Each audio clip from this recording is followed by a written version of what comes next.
Kool-Aid Man impressions. No. This is my first reading ever. Like I've never read in front of anyone. Also, I haven't pooped today. And also, I'm kind of buzzed. And what I'm going to read is a story called Facts About Freud.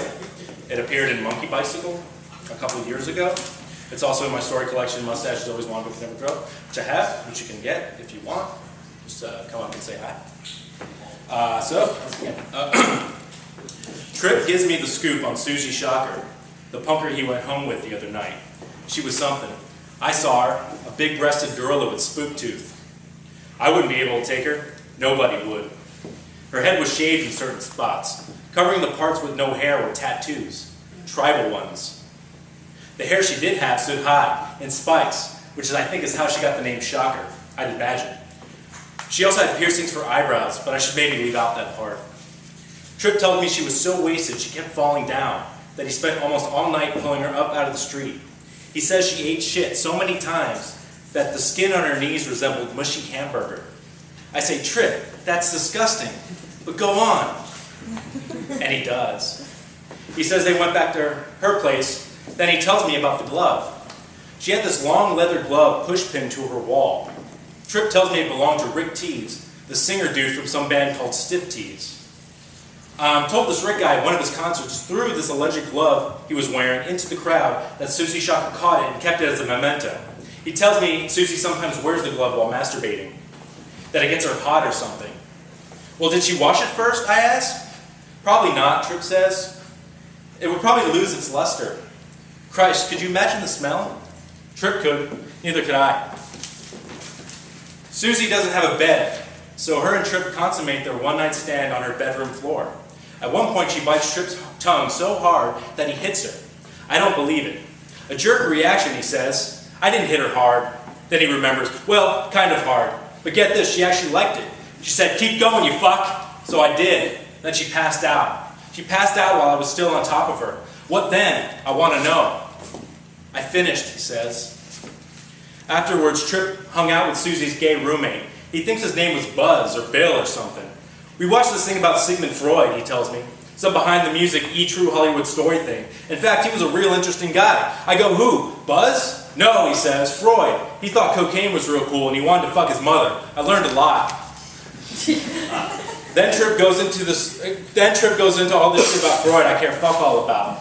And I let him. Instead of listening, I think about wine.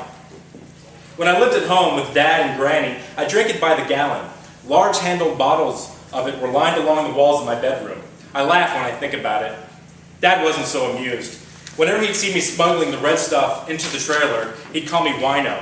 He thought wine was for pansies and artists. Real men drank beer and liquor on occasion. Dad drank about 20 beers a day, not including the 40 of Mickey's purchased on his way to work each morning. But whenever he drank liquor, on those occasions he did, terrible things would happen. His eyes would roll back into his head, his entire body would slump, and eventually his drunk fat ass would slide from the couch and onto the floor. Once he even busted his head open on the coffee table. Granny called him a dumb son of a bitch for it, which he was. All Dad did was start snoring. That's all he did. Granny thought alcohol was the reason her relationship with Dad didn't go over so well, which it was, among other things. Her only vice originally was coffee. Then, when she crippled her back getting on a public bus, she took the pain meds. Then other shit happened. I tell Tripp about how I think I've impregnated Mercedes. He called me paranoid, and I remind him that my paranoia eventually becomes an inevitable. And I remind him that my paranoia eventually becomes an inevitable truth. But only sometimes. Other times I'm just dead wrong. Most times I am. Sorry about that. Still, even though the last few times we've had sex I've pulled out and sprayed elsewhere, I'm convinced some rogue sperm of mine, some brave little shit, had the gumption to scurry its way between Mercedes' legs, which isn't so far-fetched because lately she's been acting funny, like pregnant funny.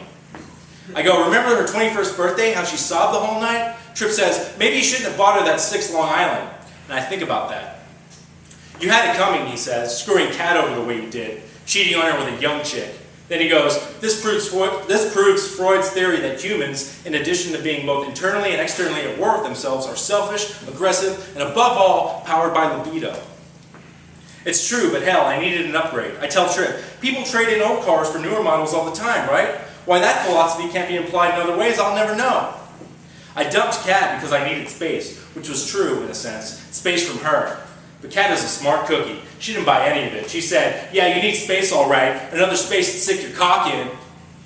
Kat made me laugh. I miss her. Sometimes. Not all the time. Why can't I ever stay single, Tripp?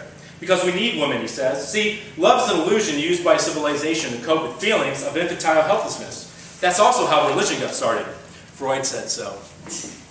Tripp thinks he has cancer. Pancreatic, throat, lung, testicular, breast. He doesn't say which. I don't press it, but on he goes. My mother had breast cancer. So did a few of my aunts. They all smoked, didn't they? I ask out of courtesy. I already know the answer. Heavily, he says. Mom survived, though. She kept smoking, too. She smoked cancer's ass. She smoked like hell. Kept Golden Lights before switching to cheaper brands. Then she just quit. Hasn't smoked since. Now she just sits around all day eating those candy pretzels. Flips. Watches Animal Planet. She's real fat, too. Fatter than ever. A happy ending, I tell him, and almost mean it. Not if I have it, he says. Everywhere I go, I'm reminded of cancer. Just last week, while I was getting treated for the clap, the old fart cupping my balls said to me, out of nowhere, he says, cancer isn't an old person's disease, it's a young person's disease. People don't realize this, he says, but it's true. And I couldn't argue with him. He had me where it counts. Tripp's cancer concerns get me thinking about Granny. She had the terminal kiss-your-ass-goodbye kind. What she didn't have the first time I went to see her in the hospital before chemo took her hair was teeth. I'd never seen her without teeth. I figured she'd always worn dentures, but Granny was real good at hiding it. Regardless, no teeth. Her face looked like silly putty, though it didn't stop her from laughing, in that certain sad way that she laughed. And the more I looked at her, the more she laughed. Which was okay, because I liked that she was laughing, even though her gums made a strange smacking noise when she did it. I asked Tripp if he thinks he could ever live without having balls. He thinks about it and says, no way. I go, balls get in the way too often, like when riding a bicycle, for instance. Tripp asked me if I could ever love a woman without breasts. That depends, I tell him. Is she pretty? Does she own a home, a car? Is she financially secure? There are things to consider. Okay, he says. She's a gorgeous and wealthy, titty-lacking woman. It's likely, I tell him. What about you? Well, being that I'm a leg man, he says, she has to have a good pair of those. Breasts don't excite me nearly as much as legs do. As far as I know, cancer doesn't spread to the legs, so that's one less thing to worry about. Still, for a while we both sit there staring off at things, like two retards. Then Tripp mentions Freud's cancer, how it got him in the mouth and he had to have a fake one made. I go, I wonder how Freud's wife felt, you know? Watching him remove his prosthetic jaw every night before bed makes you think about human strength, one's will to go on in the face of adversity. Sorry. Tripp says, yeah, but that's also a weakness. I think about that. Then I go, cancer got funny man Bill Hicks. Tripp says, man, psychologists and comedians are the saddest of all. Dentists too. Tell me, is there anything sadder in this world than a psychologist who tells jokes about dentists? Thank you very much.